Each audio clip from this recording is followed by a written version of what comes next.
Hello friends, कैसे हैं आप लोग। उम्मीद करते हैं आप लोग बहुत बढ़िया होंगे, मस्त होंगे, स्वस्थ होंगे। हम भी लगभग ठीक ठाक हैं। उम्मीद है कि आप अपना पढ़ाई अच्छे तरीके से कर रहे होंगे। दोस्तों, फिर से हम आ गए हैं फलन का अगला टॉपिक लेकर। कल मैंने आपको फलन का एक जो सिंपल एज अ बोल सकते हैं डेली लाइफ में जैसे समझने योग्य ऐसी परिभाषा के बारे में मैं बतलाया था जो आप लोग ऐसे नॉर्मली यूज करते हैं। थोड़ा सा संक्षिप्त मतलब विवरण दे देते हैं, शॉर्ट इंट्रो दे देते हैं।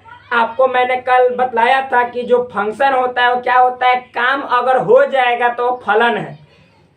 मतलब समझिए, जैसे हम बोले थे एक तीर से एक शिकार पॉसिबल है, तो यस पॉसिबल है, तो एक तीर से एक शिकार फंक्शन होगा। एक तीर से दो शिकार पॉसिबल नहीं है तो फंक्शन नहीं होगा। मतलब एक तीर से तीन शिकार पॉसिबल नहीं है तो फंक्शन नहीं होगा। एक तीर से चार शिकार पॉसिबल नहीं है तो फंक्शन नहीं होगा। इसके कहने का मतलब है कि अगर जो एक तीर से बहुत सारा शिकार करना हो, एक को छोड़कर तो पॉसिबल नहीं है। जब पॉसिबल नहीं है तो ऐसा फंक्शन नहीं होगा। नेक्स्ट बात हमने बताया था कि एक तीर से एक शिकार पॉसिबल है। अगर आपके पास दो तीर है, एक के शिकार करना है, एक ही शिकार करना है, तो इजी वे में कर सकते हैं। ये भी पॉसिबल है, आसान से हो जाएगा, आसानी से काम हो जाएगा। अगर आपके पास तीन तीर है और एक शिकार है तो इजी वे में हो जाएगा। अनेक तीर है, एक शिकार है, इजी वे में हो जाएगा। तो जब काम हो जाएगा तो फंक्शन है। फिर उसके बाद मैंने बताया था आपको, जैसे मतलब आपके पास तीर है, क्या तीर चलाए नहीं, तीर चलाए नहीं। ध्यान समझिएगा दोस्तों, आपके पास तीर है लेकिन तीर चलाए नहीं, उधर बहुत सारा शिकार है तो नहीं चलाइएगा, तो अंत में वो आपका शिकार नहीं चलाइएगा। आपके पास तीर है तो काम नहीं हुआ। जब काम नहीं होगा तो फंक्शन नहीं है।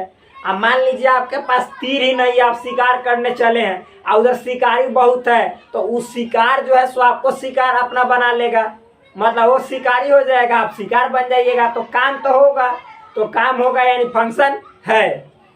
तो यहाँ पे हम लोग इसको इतना जो बतलाए हैं, इसको एक एग्जाम्पल से देखिए कितना अच्छा से समझ जाएंगे फंक्शन का डेफिनेशन। देखिए मेरे दोस्त, इसको एक एरो डायग्राम से समझते हैं। अभी एक एक चीज समझ में आ जाएगा। मान लीजिए कोई सेट ए है जिसमें one two three four five element है। मान लीजिए कोई सेट बी है, उसमें A B C D E F ऐसे एलिमेंट। सिंपल है, देखिएगा कितना मस्त है, बहुत इजी है। इतना मान लीजिए कि जैसे फंक्शन आपको ए से बी में क्या है, जांचना है। क्या जांचना है? जांचने का मतलब आपको एग्जामिन करना है कि फंक्शन है या नहीं। तो देखिए इसको मान लेते हैं। यहाँ पे देखिएगा फ्रेंड्स, एक बात बोलते हैं, हम ऐसे ही लिखते हैं। यहाँ पे सपोज ये ए है,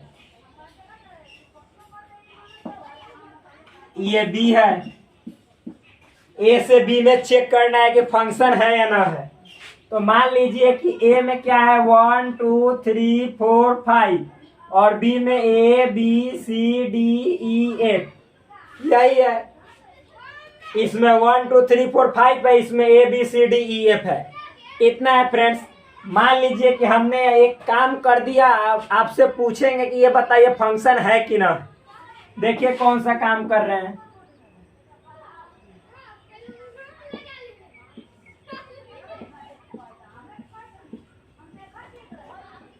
देखिए ऐसा मैंने कर दिया, आपसे पूछ रहे हैं हम कि बताइए जो फंक्शन एफ है, ए से बी में फलन है या ना है।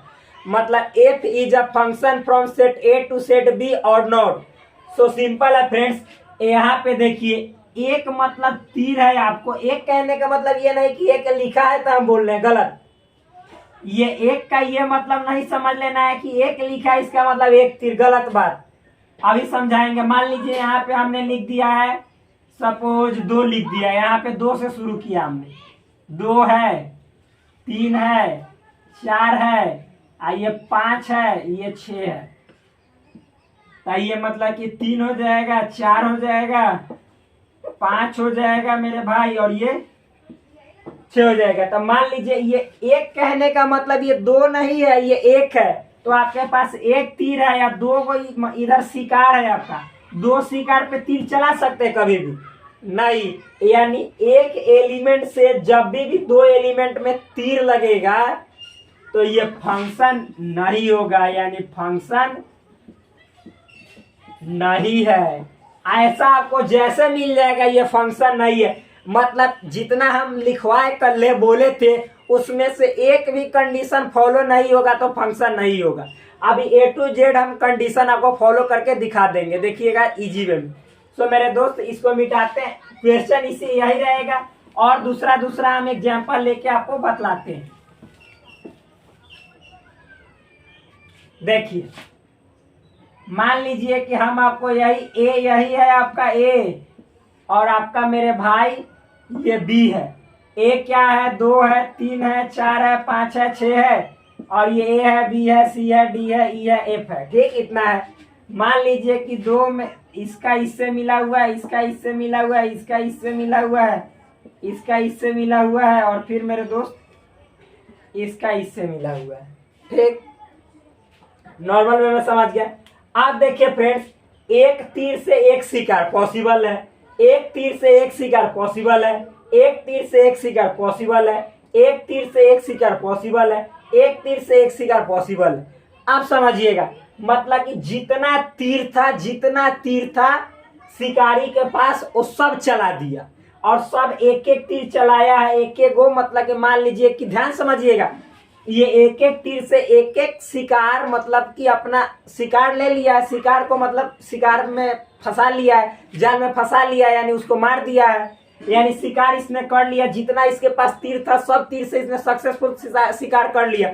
मतलब जितना इसके पास एरो था सब एरो से, ऑल टू ऑल एरो से इसने हंटिंग कर लिया, एक एक हंट कर लिया। ठीक, यहाँ पे एक शिकार बचा हुआ है लेकिन शिकारी इसमें जो है उसके पास अब तीर नहीं है। तो मान लीजिए इस शिकारी के पास अब तीर नहीं है तो ये जो शिकार था वो अब क्या करेगा, शिकारी को अपना शिकार बना लेगा, यानी शिकारी अब शिकार बन जाएगा और ये शिकारी बन जाएगा। तो इसका मतलब काम तो होगा, यानी शिकार जो था उस शिकारी को पकड़ लेगा, खा जाएगा, तो काम तो हो जाएगा। यानी अब ये जो है आपको ये दिखलाई दे रहा है ऐसा, ये डायग्राम फंक्शन है। क्यों? क्योंकि एक तीर से एक शिकार, एक तीर से एक शिकार, एक तीर से एक शिकार, ये सभी क्या है, पॉसिबल है। यानी इसका मतलब ये फंक्शन है। क्या है मेरे दोस्त, फंक्शन है, यानी एग्जाम्पल ऑफ फंक्शन है। और बहुत सारा हम यहाँ पे एग्जाम्पल देंगे आपको ताकि समझ में आ जाएगा। फिर मान लीजिए दोस्त यही क्वेश्चन है, यहाँ पे आपको हम यहाँ पे दिखला रहे। मान लीजिए सेट ए है, ये सेट बी है। यहाँ पे सपोज मेरे भाई ये सपोज क्या, ये 2 3 4 5 6 है और ये यहाँ पे A B C D E F है, इतना है।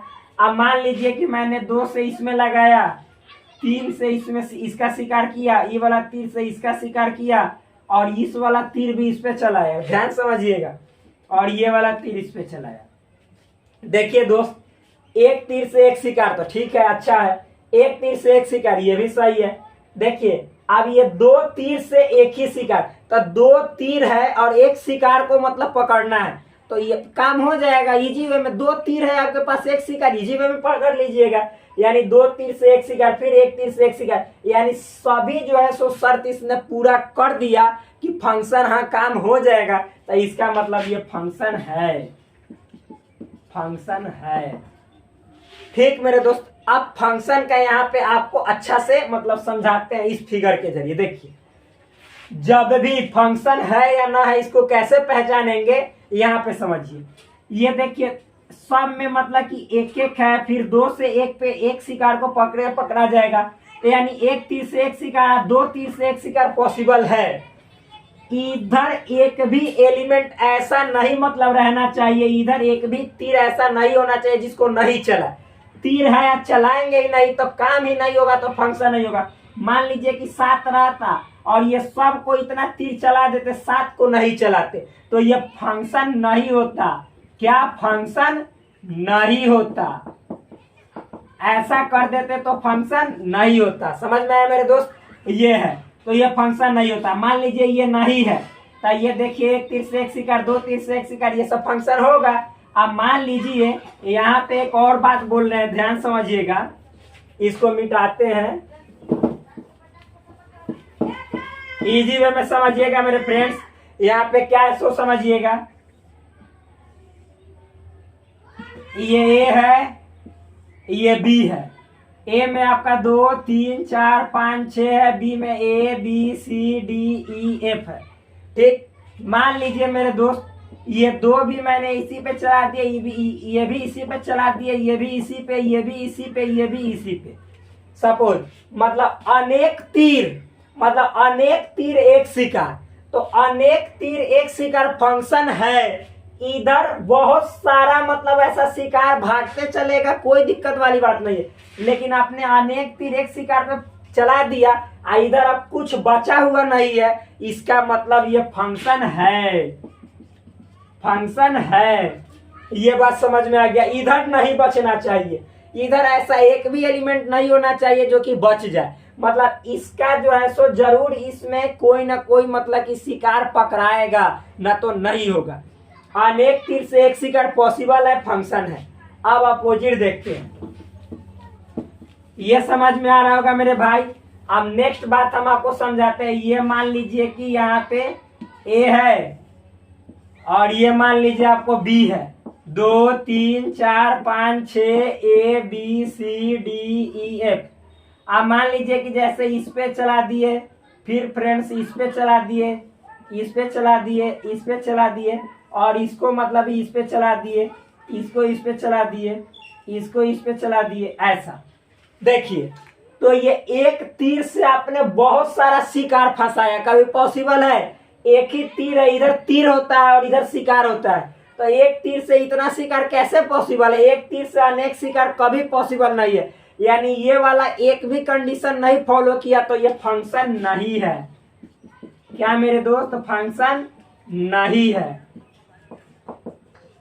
फंक्शन नहीं है। ये बात समझ में आ रहा होगा आपको। बहुत इजी है, बहुत सिंपल है, इजी वे में समझ में आ जाएगा। तो ये चीज फंक्शन नहीं है। अब देखिए, अगर जो इसको हम एक बात आपको समझा रहे हैं, क्या सो समझिएगा।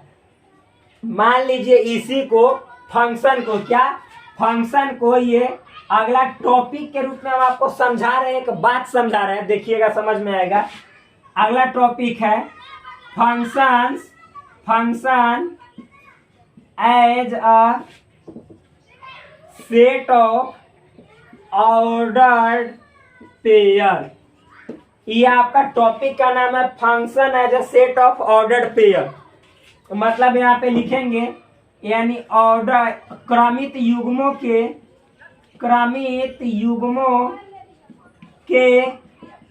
समुच्चयों के रूप में फलन।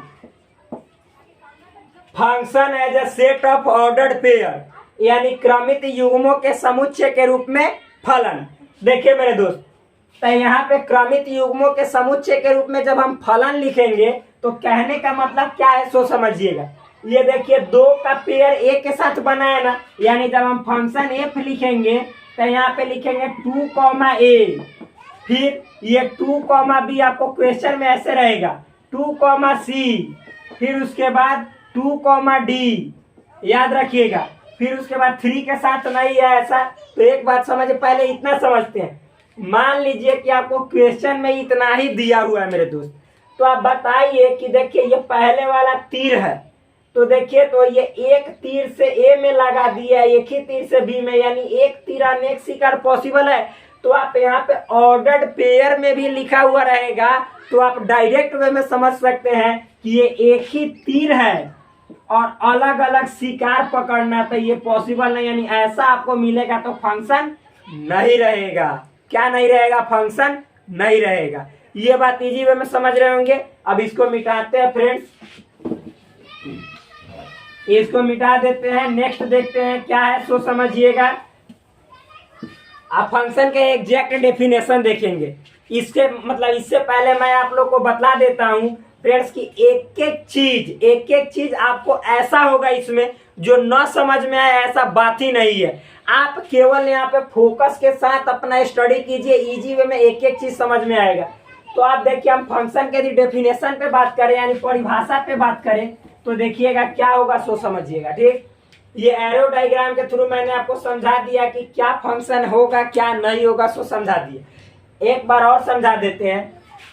मान लीजिए कि यहाँ पे ए में सपोज सेट ए है और ये सेट बी है, ए में मान लीजिए 1 2 3 है, बी में ए बी मान लीजिए इतना है। मान लीजिए कि आपने इसको चला दिया इसको और ये बच गया, तो इधर बच जाएगा फ्रेंड्स, कभी भी क्या, कभी भी फंक्शन नहीं होगा, ये फंक्शन नहीं होगा। मान लीजिए इसको इसमें चला दिया, आप तीर पे जाएंगे तो एक तीर से एक शिकार पॉसिबल है, दो तीर से एक शिकार, तो दो तीर है एक शिकार को पकड़ना पॉसिबल है, यानी इस कंडीशन में ये क्या हो जाएगा, फंक्शन हो जाएगा।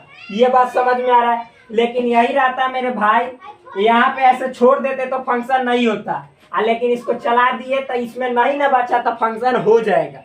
ये बात समझ में आया। अब मान लीजिए कि ये वाला तीर जो है सो आपको हम इसको इस पे डाल देंगे तो अनेक तीर एक शिकारा, इधर बच भी जाएगा तो फिर भी फंक्शन होगा, इधर नहीं बचना चाहिए, इधर एलिमेंट बच भी जाएगा तो कोई प्रॉब्लम नहीं है, फंक्शन होगा, यानी ये फंक्शन है। ये बात आपको इजी वे में समझ में आ रहा होगा। आप फ्रेंड्स इतना समझ में आ रहा है, तब एक काम करते हैं, कौन सा काम है, एक चीज बताते हैं। दो टॉपिक है, उस टॉपिक का पहले टॉपिक का नाम है प्रतिबिंब। क्या, प्रतिबिंब, जिसको कहते हैं इंग्लिश में इमेज, और दूसरा मतलब टॉपिक का नाम है पूर्व प्रतिबिंब। पूर्व प्रतिबिंब या इसी को कहते हैं प्राक प्रतिबिंब। प्राक प्रतिबिंब ये क्या होता है, इंग्लिश में इसको कहते हैं प्री इमेज। प्री इमेज मेरे दोस्त, प्रतिबिंब को कहते हैं इमेज और पूर्व प्रतिबिंब या प्राक प्रतिबिंब को कहते हैं प्री इमेज। ये वाला दिखलाई दे रहा है फिगर, एक बार देख लेते हैं। बहुत बढ़िया, इजी वे में फिगर दिखलाई दे रहा है। क्या होता है इमेज और क्या होता है प्री इमेज, इसको समझते हैं, इसके करते हैं पूरी तरह से हम यहाँ पे विश्लेषण, इसका करते हैं पर्दाफाश और यहाँ पे देखते हैं इसका क्या है इतिहास। सो फ्रेंड्स यहाँ पे सिंपल वे में समझिएगा, ये प्रतिबिंब क्या होता है। देखिए ये एक, ध्यान समझिए, एक का जिसके साथ आप, मतलब ये प्रतिबिंब तभी निकलेगा, ये भी बात समझ लीजिए, ये प्रतिबिंब तभी आप निकालिएगा जब फलन ए से बी में, मतलब एफ कोई ए से बी में फंक्शन होगा।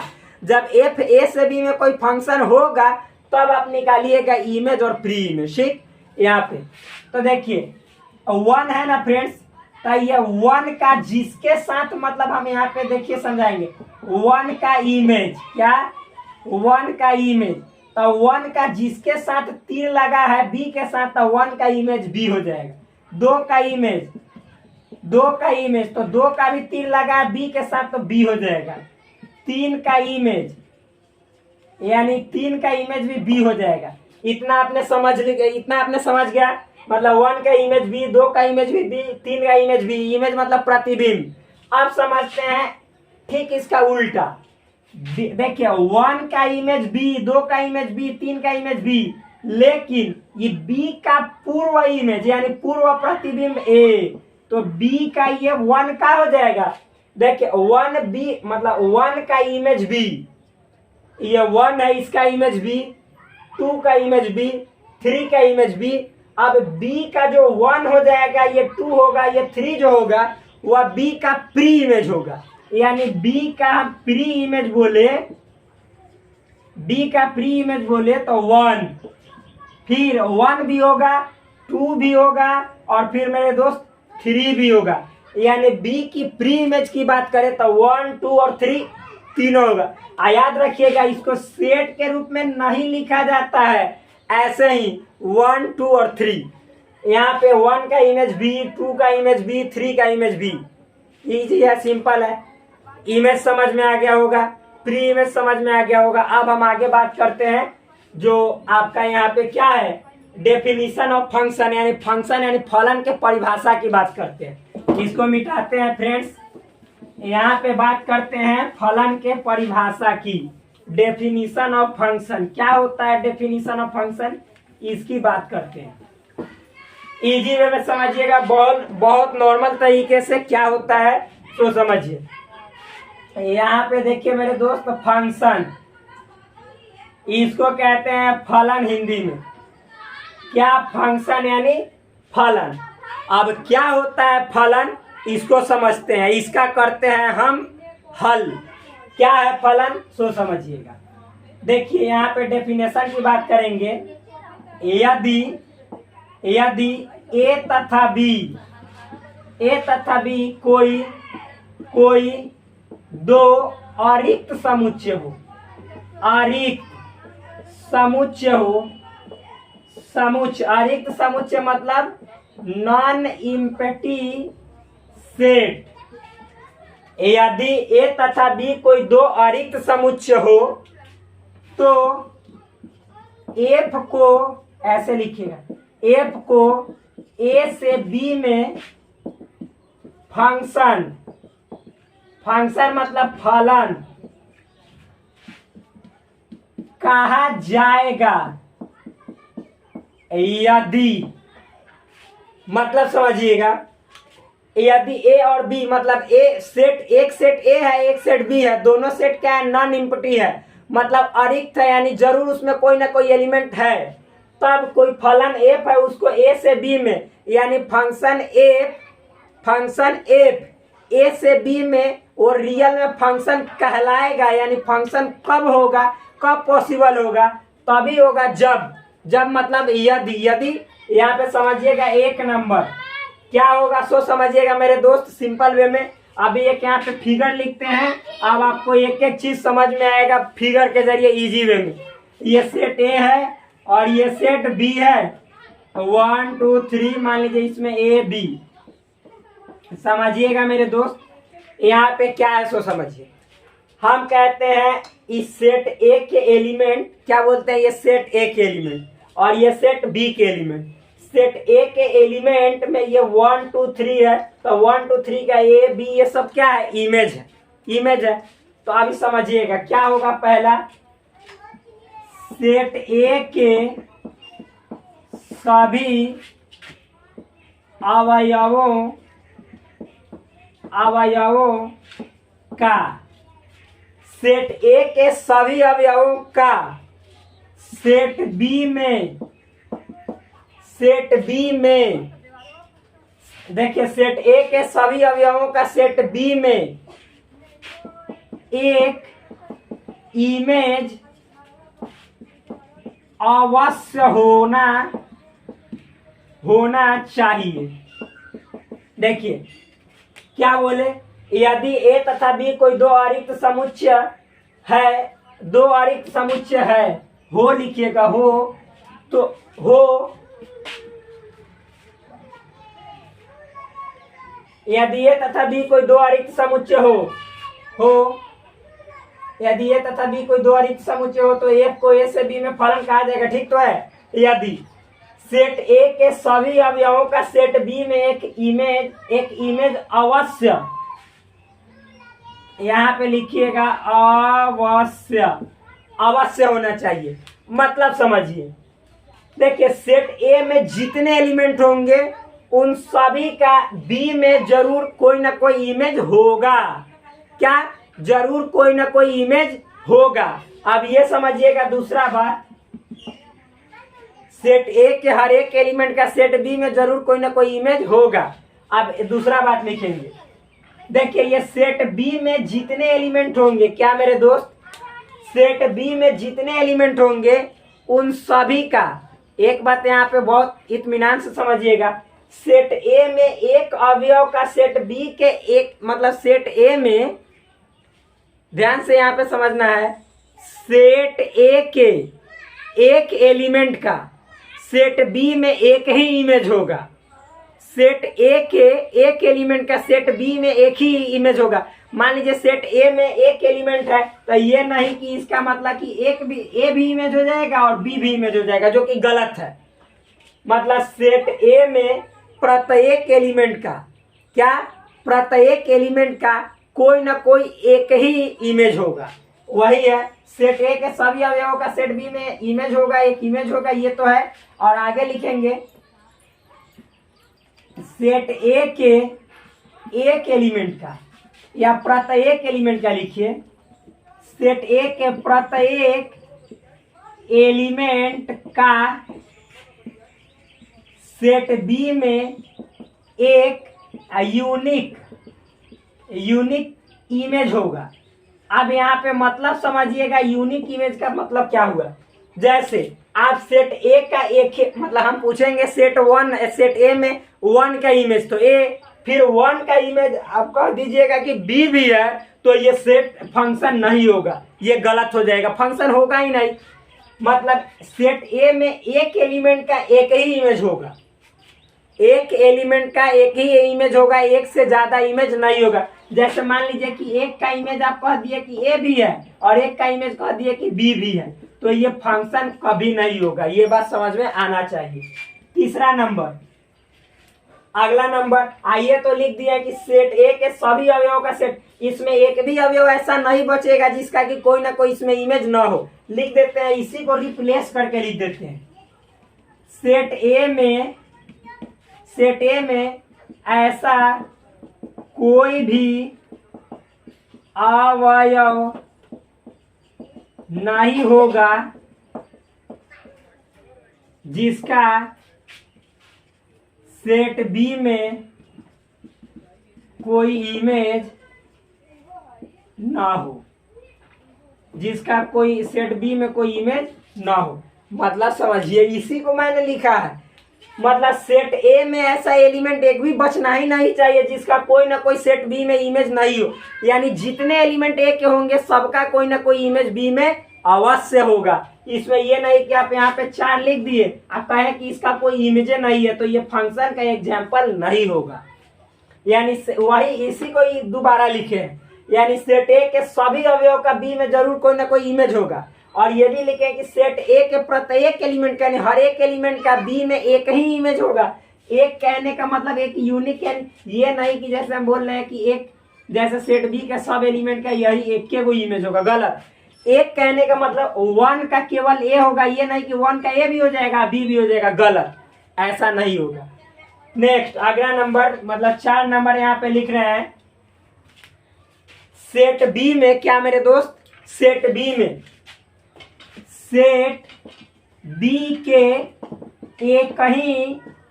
एक ही मतलब जैसे मान लीजिए यहाँ पे अभी समझाएंगे आपको, देखिएगा तब समझ में इजी वे में आएगा। यहाँ पे एग्जांपल के थ्रू मान लीजिए कि ये सेट ए है और ये सेट बी है, 1 2 3, मान लीजिए ए बी, ये मान लीजिए ऐसे है, ये ऐसे है, ये ऐसे।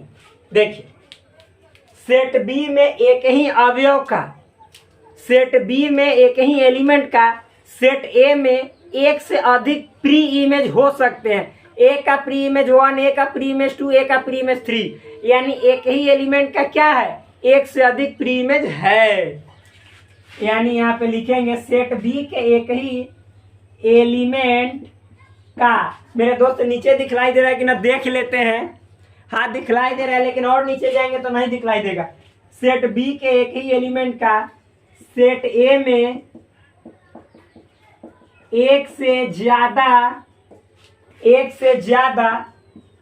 प्री इमेज हो सकते हैं। यानी सेट ए में देखिए एक ही एलिमेंट का देखिए एक से ज्यादा प्री इमेज है कि ना, और ये फंक्शन है, क्योंकि अनेक तीर एक शिकार फंक्शन है, इसमें बचा नहीं है तो फंक्शन है। समझ में आया। एक और बात देखिए, तो इसमें मतलब इसमें नहीं बचना चाहिए, इसमें बच भी जाए तो कोई दिक्कत वाली बात नहीं। अब समझिए अगला बात, सेट बी में कोई मतलब सेट बी में ऐसा भी एलिमेंट होगा जिसका सेट ए में कोई प्री इमेज नहीं भी होगा। बी का कहाँ प्री इमेज है, नहीं ना, लेकिन फिर भी सेट ये फंक्शन है। ये मतलब कि जो आपको देख रहे हैं यहाँ पे जो एरो डायग्राम, ये फलन का एक एग्जाम्पल है, एग्जाम्पल शो कर रहा है। यानी सेट बी में लिख रहे हैं यहाँ पे अगला, ये 4 के बाद यहाँ पे हम 5 लिख रहे हैं, उसके बाद डोमेन रेंज की बात करेंगे। यहाँ पे लिखेंगे फ्रेंड्स 4 के बाद 5, सेट बी में कोई एलिमेंट ऐसा भी हो सकता है जिसका, ऐसा भी लिखिएगा, हो सकता है जिसका सेट ए में कोई प्री इमेज नहीं हो। यहाँ पे देखिए तो मेरे भाई, सेट बी में एक ऐसा एलिमेंट बी है जिसका ए में कोई प्री इमेज है ही नहीं, फिर भी ये क्या है, फंक्शन है। तो इतने सारे मतलब कि शर्त होने जरूरी है एक फलन यानी फंक्शन होने के लिए। फिर से एक बार रिपीट कर देते हैं क्या है, सो समझिएगा। देखिए मैंने लिखा यदि ए तथा बी कोई दो अरिक्त समुच्चय हो, मतलब ए और बी कोई दो नॉन एम्प्टी सेट है, तो एफ को ए से बी में फंक्शन कहा जाएगा यदि। तो एफ जो होगा उसको ए से बी में फलन यानी फंक्शन कब कहा जाएगा, कब कहलाएगा, कब होगा, only if and only if, यदि एवं केवल यदि। कब होगा, जब सेट ए के सभी अवयवों का सेट बी में एक इमेज अवश्य होना चाहिए। मतलब सेट ए में जितने एलिमेंट है उसका सेट बी में जरूर कोई ना कोई एक इमेज होगा। अब इसी को हम यहाँ पे रिप्लेस कर दिए हैं कि सेट ए में ऐसा कोई भी अवयव नहीं होगा जिसका कि बी में कोई इमेज ना हो। मान लीजिए कि आप यहाँ पे 4 लिख दे रहे हैं, इसका कोई इमेज नहीं है, तो ये वाला फंक्शन नहीं होगा। यानी वही लिखे, इसी को रिप्लेस कर दिए कि सेट ए में ऐसा कोई अवयव नहीं होगा, यानी इसमें ऐसा कोई एलिमेंट ही नहीं बचेगा जिसका कि कोई ना कोई इसमें इमेज ना हो, यानी अवश्य इमेज होना चाहिए। ये हो गया मेरे दोस्त 2 नंबर में क्या हम लिखवाया है। सेट ए के प्रत्येक एलिमेंट का सेट बी में एक यूनिक इमेज होगा। मतलब समझिए, यानी सेट 1 है तो 1 जो है मतलब सेट ए है तो ए में 1 एलिमेंट है, यानी 1 क्या है, ए का एक एलिमेंट है। मतलब 1 जो है सेट ए का क्या है, एक एलिमेंट है। तो इस एक का केवल और केवल एक ही इमेज होगा। ठीक मेरे दोस्त, ये बात आपको अवश्य समझ में आ रहा होगा। ये ए का एक से ज्यादा आप कहिएगा कि ए का बी में भी लगा दीजिएगा, तो मैंने आपको पढ़ाया है कि एक तीर से 2 शिकार पॉसिबल नहीं है। यानी एक का 1 में होगा फिर 2 में नहीं होगा, जब होगा तो फंक्शन नहीं होगा। यानी एक तीर से एक शिकार, यानी एक एलिमेंट का बी में एक ही इमेज होगा। ठीक, ये बात समझ में आया। आगे फिर मेरे दोस्त, सेट बी के एक ही एलिमेंट का सेट ए में एक से ज्यादा प्री इमेज हो सकते हैं। Very good. देखिए सेट बी के एक ही एलिमेंट ए का, मतलब ये ए जो है सेट बी का एक एलिमेंट है, तो इसके देखिए तो एक से ज्यादा प्री इमेज है। ए का एक भी है प्री इमेज, 2 भी प्री इमेज है, 3 भी प्री इमेज है, फिर भी फंक्शन है। यानी सेट बी के एक ही एलिमेंट का सेट ए में एक से ज्यादा प्री इमेज हो सकते हैं। और फिर नेक्स्ट, सेट बी में कोई भी ऐसा एलिमेंट, सेट बी में कोई एलिमेंट ऐसा भी हो सकता है जिसका सेट ए में कोई प्री इमेज ना हो। तो मेरे दोस्त सेट बी में बी एक ऐसा एलिमेंट है जिसका ए में कोई प्री इमेज है ही नहीं, फिर भी क्या है, ये फंक्शन होगा। एक और कंडीशन, एक और, सेट बी में ऐसा भी एलिमेंट हो सकता है। एक सेकेंड, इसको नहीं हमने लिख दिया है, अब इस बात को यहाँ पे रिप्लेस करेंगे। देखिए कौन सा बात, इस बात को, ये 4 नंबर को रिप्लेस करके हम 5 नंबर भी बना सकते हैं। क्या सो समझिए, देखिए सेट बी के एक ही एलिमेंट का सेट ए में एक से ज्यादा प्री इमेज हो सकता है। मतलब सेट बी के एक ही एलिमेंट का सेट ए में मतलब एक से ज्यादा प्री इमेज है। अब इसी को उल्टा पलटेंगे तो क्या लिखेंगे, सेट ए में 2 या 2 से अधिक एलिमेंट का, सेट ए में 2 या 2 से अधिक एलिमेंट का सेट बी में एक ही इमेज होगा। यहाँ पे देखिए सेट ए में 2 या 2 से अधिक एलिमेंट का सेट बी में एक ही इमेज है। जैसे देखिए मेरे दोस्त, 1 का भी इमेज ए ही है, 2 का भी इमेज ए ही है, 3 का भी इमेज ए ही है, जो कि इसको मतलब रिप्लेस करके बोल रहे हैं, क्योंकि इसी को ना उल्टा करेंगे कि एक एलिमेंट का एक से ज्यादा प्री इमेज होगा। या कहिए कि 2 या 2 से अधिक एलिमेंट का सेट बी में एक ही इमेज होगा, तो इसी को रिप्लेस हम कर दे रहे हैं।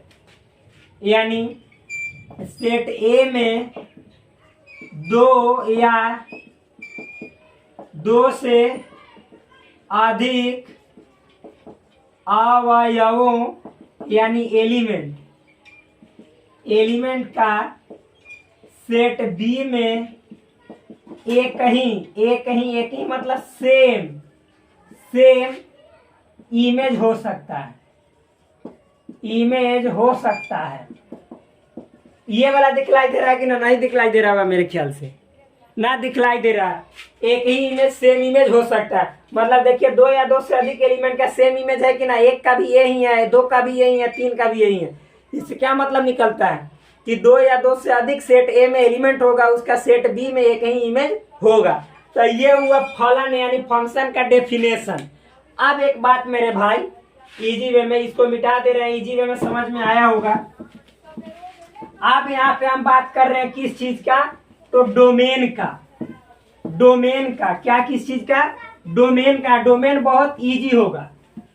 डोमेन क्या होता है, बहुत इजी होता है, जो कि आप लोगों ने रिलेशन में भी पढ़ा है। तो डोमेन क्या होगा उसको समझेंगे, फिर उसके बाद रेंज समझेंगे, और उसके बाद हम लोग कोडोमेन समझेंगे। ठीक, देखिए डोमेन यानी इसको हिंदी में प्रांत कहते हैं। दूसरा है रेंज, इसको हिंदी में परिसर या परास कहते हैं, परिसर या परास कहते हैं। तीसरा कोडोमेन, इसको सह प्रांत कहते हैं। ये तीनों क्या होता है करते हैं इसका यहाँ पे चर्चा।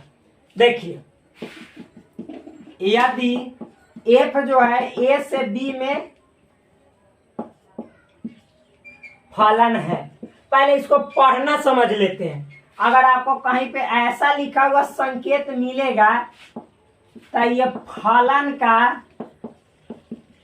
प्रतीकात्मक रूप है, यानी इसको बोलते हैं प्रतीकात्मक, मतलब सिंबॉलिक फॉर्म ऑफ फंक्शन।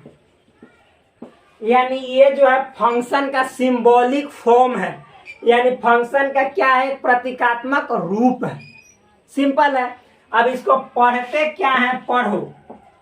इसे क्या पढ़ना है, हिंदी में बोले तो इसको पढ़ेंगे एफ, एफ कॉमा देंगे, ए से बी में एक फलन है।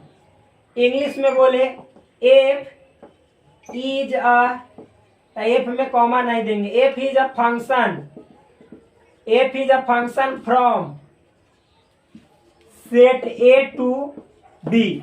मतलब एफ जो है सो सेट ए से बी में एक फलन यानी फंक्शन है। इसको पढ़ने का ये तरीका इंग्लिश में। तो इसको पढ़ने का तरीका आप लोग समझ गए। इसको मतलब सिंबॉलिक फॉर्म में बोला जाता है, एफ ऐसा लिखा जाता है, एफ एक तीर बी में दिया जाता है, इसको पढ़ा जाता है। इसका मतलब होता है एफ ए से बी में एक फलन है, या F is a function from set A to set B. आप देखिए हम डोमेन की यहाँ पे बात कर रहे हैं फ्रेंड्स, तो देखिए डोमेन में क्या समझना है हमको, सो समझिएगा। यहाँ पे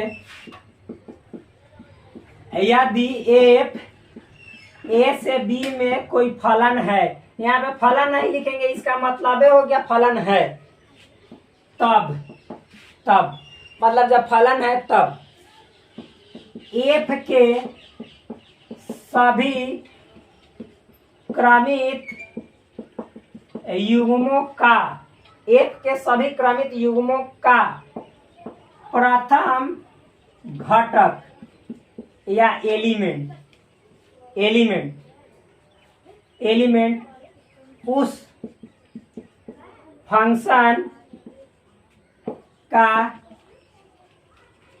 डोमेन यानी प्रांत होगा। मतलब समझिएगा। देखिए मान लीजिए कि जैसे एफ ए से बी में कोई एक फंक्शन है, तो फलन के मतलब सभी क्रमित युग्म, क्रमित युग्म को इंग्लिश में बोला जाता है ऑल ऑर्डर्ड पेयर। मतलब सभी क्रमित युग्म का मतलब क्या हुआ, ऑल ऑर्डर्ड पेयर। ठीक, ऑल ऑर्डर्ड पेयर। तो मेरे दोस्त यहाँ पे समझिएगा, मतलब एफ के अंदर जितने ऑर्डर्ड पेयर होंगे, एक एग्जाम्पल के थ्रू, मान लीजिए A1 लिखा हुआ है, B2 लिखा हुआ है, C1 लिखा हुआ है, तो देखिए मतलब ये एक है, ये दो तीर का एक ही शिकार पॉसिबल है, और ये एक तीर का एक शिकार, यानी फंक्शन ही है। तो फंक्शन है, तो देखिए यहाँ पे हम डोमेन की अभी बात कर रहे हैं। डोमेन, डोमेन को हमेशा सेट के रूप में लिखा जाता है, आप लोग जानते हैं। और क्या बोले कि एफ के सभी क्रमित युग्मों का, तो देखिए ये सभी क्रमित युग्म है, ये क्रमित युग्म मतलब ऑर्डर पेयर, ये भी ऑर्डर पेयर, ये भी ऑर्डर पेयर। ठीक, आप समझिए इसका प्रथम घटक यानी जो पहला एलिमेंट है, first element A B C, तो ए बी सी ये क्या हो जाएंगे, इस फंक्शन एफ के ये डोमेन हो जाएंगे, यानी प्रांत हो जाएंगे। ठीक, रेंज की बात करें, यहीं पे लिख देते हैं। रेंज की बात करें तो रेंज में क्या होगा, इसी फंक्शन के सभी क्रमित युग्मों का प्रथम नहीं द्वितीय घटक क्या इसी एफ का सेकेंड एलिमेंट, मतलब हर एक जो क्रमित युग्म है, ऑर्डर्ड पेयर है, उसका सेकेंड एलिमेंट क्या होगा, रेंज हो जाएगा। डोमेन के जगह यहाँ पे अगला में लिखेंगे रेंज हो जाएगा। जैसे देखिए ये फंक्शन है, इसका ऑर्डर्ड पेयर है, ये सब सेकेंड घटक 1 2 1, तो ये भी सेट के रूप में लिखेंगे 1 2 और फिर 1 है, तो चूंकि सेट के रूप में होता है तो अगेन 1 नहीं लिखा जाता है, क्योंकि सेट में एक ही एलिमेंट को रिपीट नहीं किया जाता है। ये बात आप इजी वे में समझ गए होंगे। तो ये मतलब कि डोमेन रेंज समझ में आ गया।